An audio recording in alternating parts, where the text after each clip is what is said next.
All right, my name's Doug Presley, Artistic Director of Revelry Repertory Theater, and the director and writer of this lovely production we're doing called Yours Truly, Jack the Ripper. I have with me today Micah Batson, who will be playing William Bury, and Rachel Ward, who will be playing Ellen Bury. I'm going to tell you a little bit about who they were and who they are in terms of the show. So, Micah, why don't you tell us a little bit about William? William Bury was a sawdust salesman. Used to go into the city, buy sawdust from mills and such, take it to the bars out in Whitechapel and sell it. It provided him an opportunity to get out of where he lived, and he almost had a dual identity. He's a sociopath.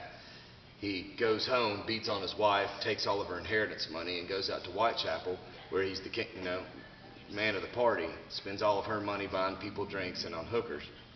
And then he goes home and takes out all of his rage on his wife.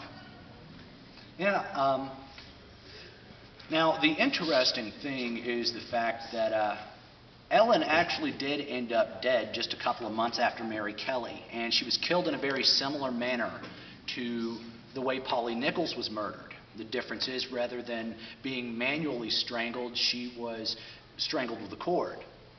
Now, he's, to my way of thinking, a very likely suspect for Jack the Ripper. His final words to the hangman were, "I bet you think you're really clever to be hanging me, but as I'm to hang, you won't get a word." We know he was in Whitechapel at the time. We know he's capable of murder. I think he's very likely. So, tell us a little bit about Ellen, Rachel. Ellen is a very timid character. She was a very timid person in her life.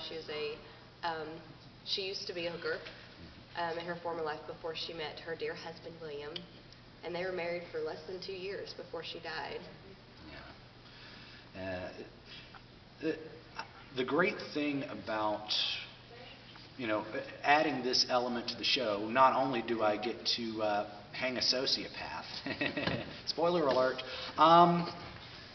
but I also get to show the underbelly that I wanted to show with this. This situation was actually very common. Working class relationships were very abusive. This was a time when the rule of thumb was still in place, which, for those of you who don't know, means that a man was legally allowed to beat his wife so long as he used a stick no wider than his thumb. Absolutely disgusting, really. Anyway, Doug Presley, Artistic Director of Revelry Repertory Theater, thank you very much. Hope to see you at the show.